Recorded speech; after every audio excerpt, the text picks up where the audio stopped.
If this actually happens, it doesn't just shake the NFC, it detonates it.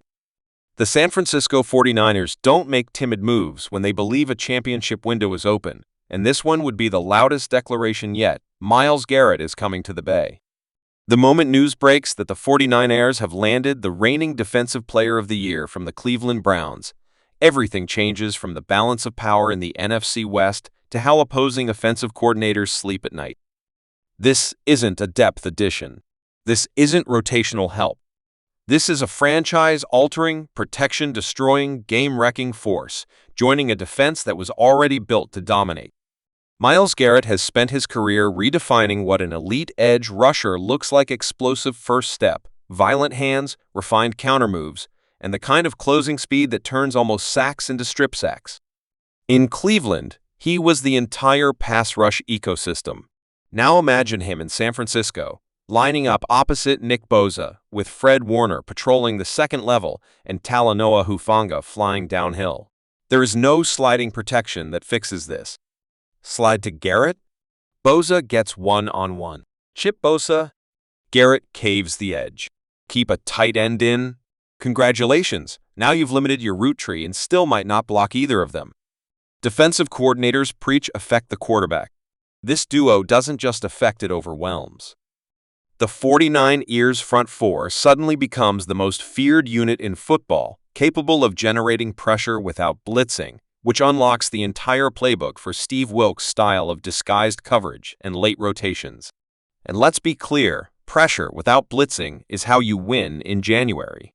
Look at recent Super Bowl teams: dominant four-man rush, disciplined coverage behind it. The 49ers were already close. Now they're terrifying. From a roster construction standpoint, this signals urgency. Championship windows in the NFL are fragile.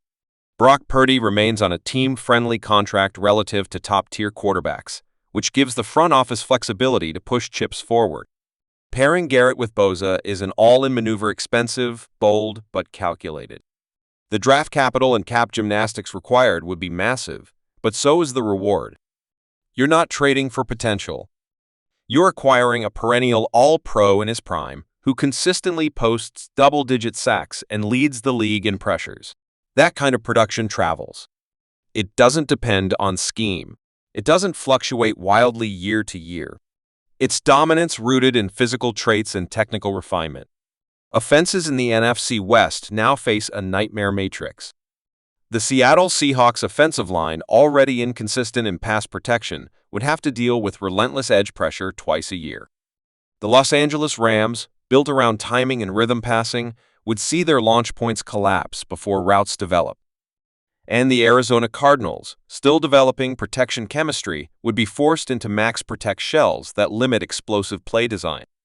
Beyond divisional impact, think bigger. The Philadelphia Eagles' elite offensive line versus Bosa and Garrett becomes the matchup of the decade. The Dallas Cowboys' quick game system? Disrupted. The Detroit Lions' vertical concepts? Compressed. And here's where the move becomes more than just sacks. It changes situational football. Third and long becomes almost automatic chaos. 2-minute drills become panic mode. Late-game leads become safer because your defense can close without blitzing. Turnovers increase. Field position tilts. Offensive play callers become conservative earlier. That psychological edge compounds over a season. Garrett's presence would also free interior linemen to feast. Javon Hargrave and Eric Armstead see more one-on-ones inside because protections fan outward. The ripple effect spreads across the front seven. Even the secondary benefits tighter coverage windows because quarterbacks can't hitch twice. This is how elite defenses become historically great. Now, let's address the elephant in the room: cost. A deal of this magnitude would demand premium draft picks and possibly a high-level contributor. Critics will argue that sacrificing future assets is reckless. But here's the counterpoint: windows close faster than you think. Injuries, contract escalations, regression, the league doesn't wait. If the 49ers believe they are one dominant disruptor away from multiple Lombardi runs, hoarding mid to late first-round picks is conservative to a fault. You trade picks for proven difference makers, not projects. And Myles Garrett isn't theoretical upside, he's bankable production. There's also a leadership dimension.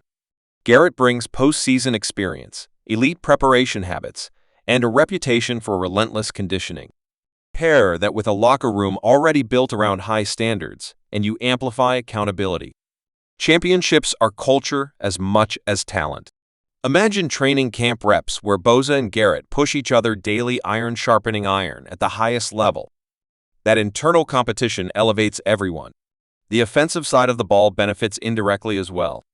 Shorter fields from defensive takeaways mean more scoring opportunities. Play calling can be more aggressive, knowing your defense can respond. Kyle Shanahan's offense thrives when playing with a lead-heavy motion, layered route concepts, punishing run schemes. Garrett's presence increases the likelihood of those positive scripts. Now picture a playoff game at Levi's Stadium. Crowd volume rising. 3rd and 8. Opposing quarterback scans protection. He knows what's coming, but knowing doesn't solve it. Garrett times the snap. Bosa bends the corner. The pocket caves. The ball comes out early or not at all. That's not hype, that's structural advantage. And structural advantages win championships. There will be skeptics who question chemistry or scheme fit. That's noise. Elite pass rushers fit everywhere. The only real variable is health, and assuming availability, the production is consistent. Historically, teams that assemble multiple elite edge threats, think past dynasties, force offenses into survival mode, and survival mode doesn't win in the postseason.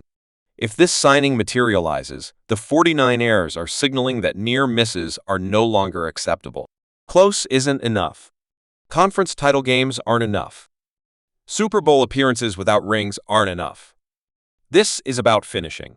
This is about closing the gap between contender and champion. The NFC arms race just escalated, and San Francisco fired the biggest shot.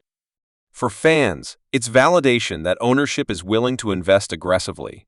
For players, it's proof the organization believes the roster is ready now. For opponents, it's a looming problem that film study won't solve. Because you can't scheme away generational explosiveness on both edges at once. You can delay it. You can chip it. You can pray it. But eventually, the rush gets home. And when it does, it changes seasons. If Myles Garrett truly joins the 49ers in this historic deal, the message is unmistakable. The road to the Super Bowl runs through San Francisco, and it's guarded by the most destructive edge tandem in modern football. The championship window isn't just open, it's being attacked with everything they have. The rest of the league has officially been put on notice.